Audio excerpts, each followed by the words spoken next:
சில கேரக்டர்ஸு நான் யாருன்னா ஒரு பெரிய ஆக்டரை கொண்டு வந்து வச்சேன்னா எனக்கு ஆட்டோமேட்டிக்காக அந்த கேரக்டரோட எலிவேஷன் ஆகிடும். அண்ட் யூ எக்ஸ்பெக்ட் ஓகே இவங்க சொன்ன இந்த கேரக்டர் நல்லா இருக்கும். எங்கள் அப்பாவா சரத்குமார் சார் நடித்தார். அவர் நடிக்கும்போது அவர் கட் அவுட் அங்கே இருக்கும்போதே இஸ் அ ட்ரைபல் வார்லாட். அவர் கூட மெஸ் பண்ண முடியாது. Is a fit man. Is super hero மாதிரி இருப்பார். So is a warrior. So வாரியரோட பையனா ஸோ எப்படி இருப்பேன். ஸோ அதனால சில கேரக்டர்ஸ் அப்படியே வச்சோம். சில பேரை பார்த்தா கடவுள் மாதிரி தெரியணும். காஜல் நான் நல்ல ஃப்ரெண்ட்ஸ் தான்.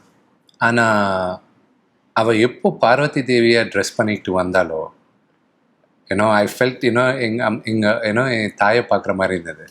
ஸோ நான் எடிட்டிங் ரூம்லலாம் பார்த்துட்டு அப்புறம் நான் காஜலுக்கு மெசேஜ் பண்ணேன், தேங்க்யூ. அவள் பண்ண தேவையில்லை இந்த படம். ஃப்ராங்காக எல்லாருமே நட்புக்காக தான் பண்ணியிருக்காங்க.